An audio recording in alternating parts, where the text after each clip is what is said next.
Good day, everyone. So right now we'll be going to discuss to you about global economics. So first, let's tackle if what is global economics. So when we say global economics, it is the spread of trade, transportation, and communication systems on a global scale in the interest of promoting international commerce. So it is somehow promoting international trading or negotiations from different countries. So the third major source of challenge comes from global economics. So global economy demands the states to conform to the rules of free market capitalism. So to conform, it is to obey or to follow the rules of free market capitalism. So when we say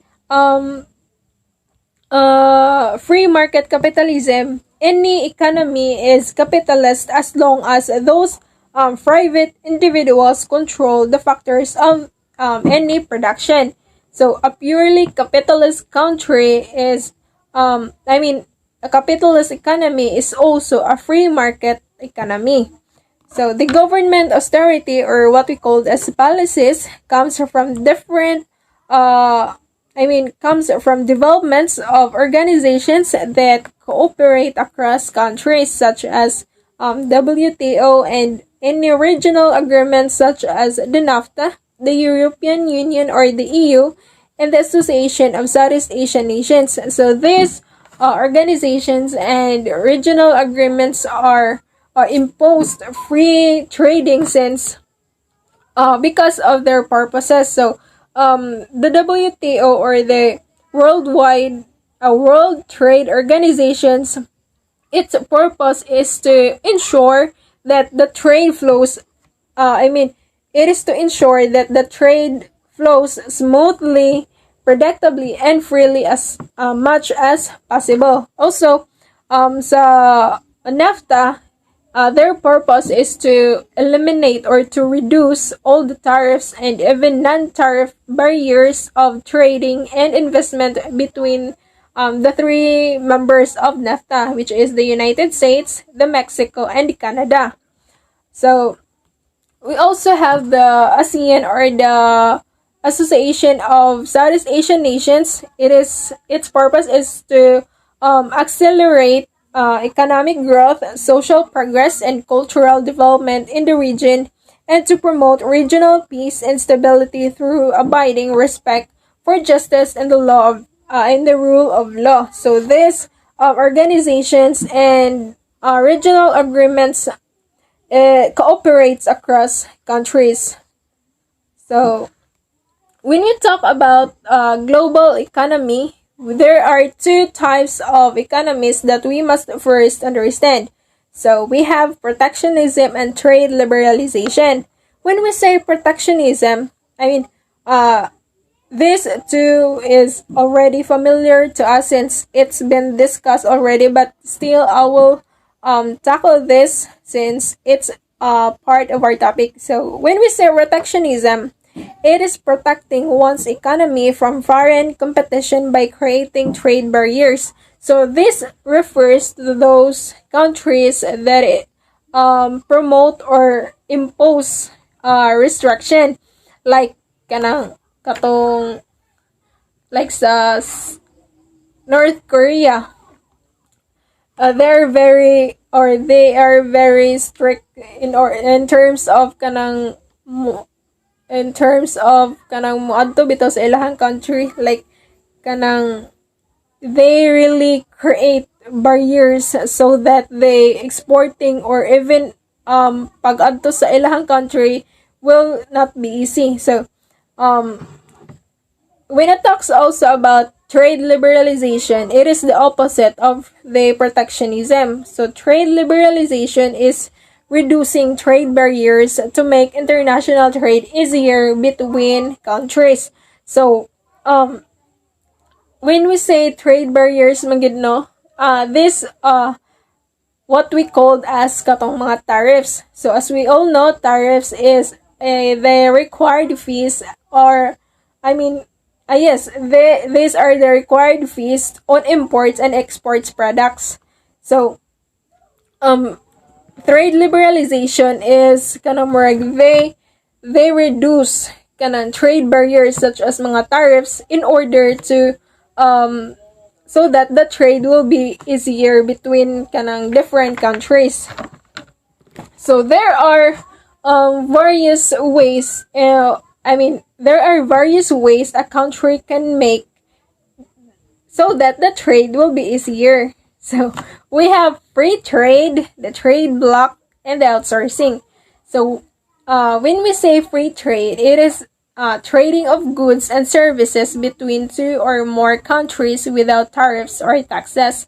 So kanang it is very understandable. It is very understandable already since this means that trading of goods and services between two or more countries is very free since there are no kanang required fees or there are no tariffs or taxes that is required.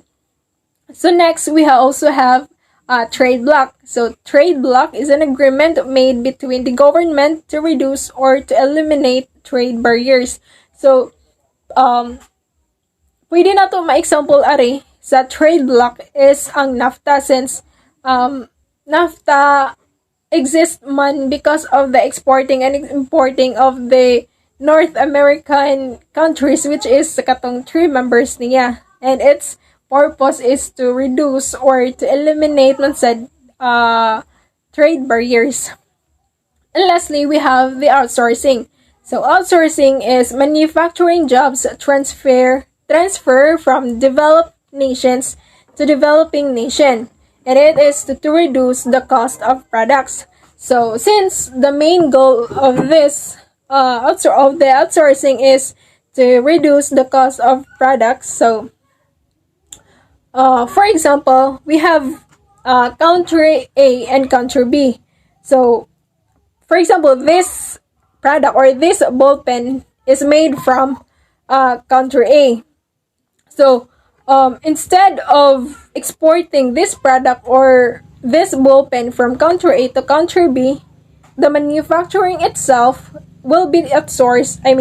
The manufacturing itself will be outsourced to country B. So instead sa kaning ball pen ang i-export sa country B, the manufacturer or kanang ang himuanan itself will be outsourced adto sa country B. So that means that there will be no tariffs anymore since ang product man were made na sa country B. So it will not just reduce the cost of product but also the country B will also kanang develop. So it is a very advantage pud sa ilaha kay the netizens there will also have the chance to work. So, good morning ma'am, good morning classmates. So, for neoliberal economics or neoliberal capitalism, it started in the 1980s. It focuses on free trade and dismantling trade barriers. It made sure that governments did not impose restrictive regulations on corporate presence, as well as on the free flow of capital and jobs. So, neoliberalism is a term used to describe the 20th resurgence of 19th century's ideas associated with free market capitalism. So it is also the dominant ideology permitting the public policies of many governments in developed and developing countries and of international agencies such as the World Bank, International Monetary Fund, World Trade Organization, and many technical agencies of the United Nations, including the World Health. So free trade was seen as the ideal or the normative belief that is the base economy is one where there is free trade everywhere. Low standard that would interfere with the flow of capital in a particular country, including environmental regulations, were deemed to discourage economic growth. So for the free trade, so it is predominantly advocated by the political parties that hold economic liberal positions, while economic nationalist and left-wing political parties generally support protectionism, the opposite of free trade. Then also it is increases the prosperity of all Americans and the citizens of all participating nations by allowing consumers to buy more, then better quality products at lower cost. Then also it drives economic growth, enhance efficiency, and increase innovation, and the greater fairness that accompanies a rule-based system. Then neoliberal economics requires a state to cooperate in global market through the free flow of capital, the privatization of services, and fiscal austerity or constraint. In turn, the government's role is diminished as it relates to the market. So why they is like this organization like World Health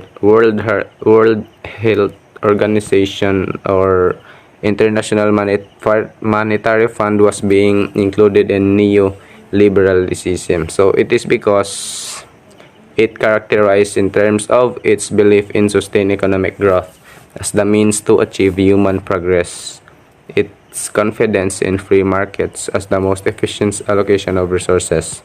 It emphasis on minimal state intervention in all economic and social affairs and its commitment. Then for the last is neoliberal economics is seen as a threat in general because a state cannot protect its own economic interest as a sovereign state. So that's all. Thank you. Good morning, everyone. This is the continuation of the topic. So, a specific example to expand global economic influence is the use of IMF and the World Bank in forcing government reforms in poorer countries. So, in expanding global economic, why do you use IMF and the World Bank? So, World Bank Group works with developing countries to reduce poverty and increase shared prosperity, while the IMF or the International Monetary Fund serves to establish the international monetary system and act as a monitor of the world currencies. So, in addition, regional economic development efforts focus on expanding free trade and market liberation. So, what is regional economy? So, regional economy is the just, fair, transparent, accessible, and moderate economic system and range of economic activity in a regional area of a country. A regional economy has a map system, development plan, and is expanding to meet the requirements of the region. So, business from developed countries put their factories, pay people to build factories, and produce goods in developing countries worldwide. So,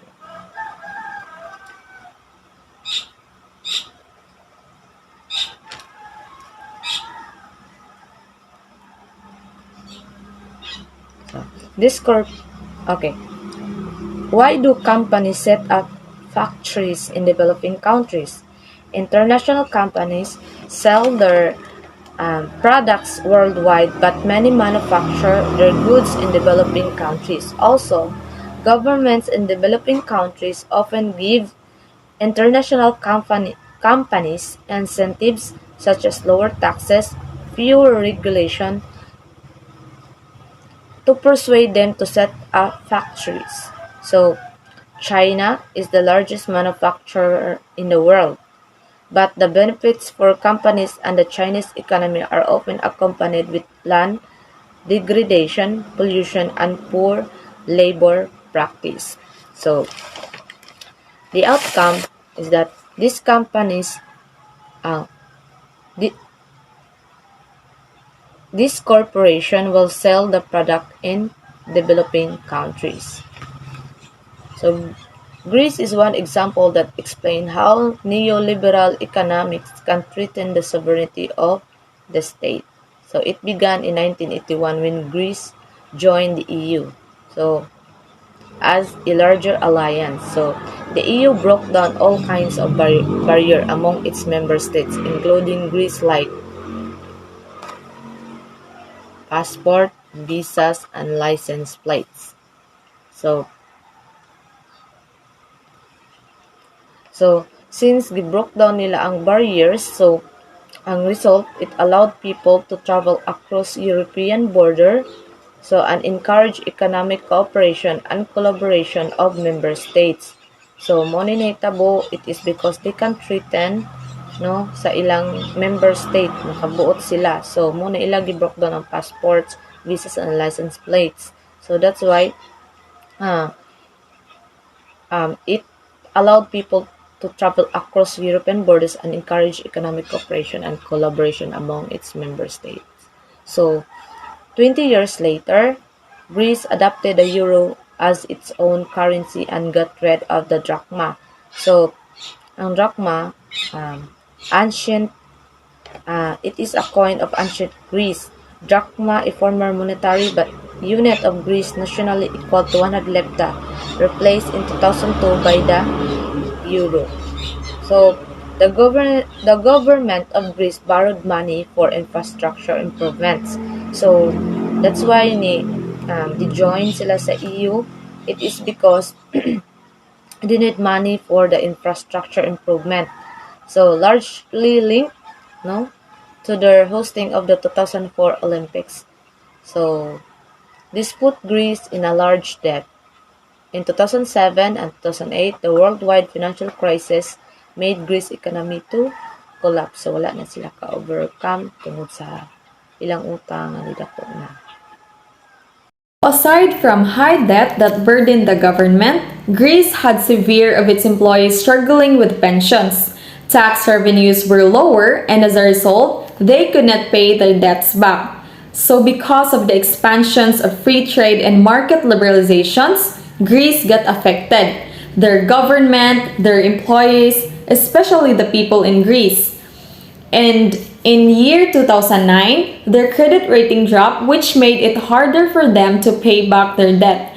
This led to a series of austerity packages in Greece, which meant that there was less government spending. So, Greece was limited and struggling because their credit rating dropped and they cannot pay back their debts. So because they experienced financial crisis, the International Monetary Fund helped them and made a collaboration. IMF bailed them out from the crisis in exchange for more austerity. In conclusion, economic crisis can force government to subscribe to the terms and conditions of the global financial market and of other nations that can help them regain economic stability. This defined that global economy can change one country and influence other countries. So one nation prohibits the exportation of its goods or services, just like this debt that burdened the government in Greece.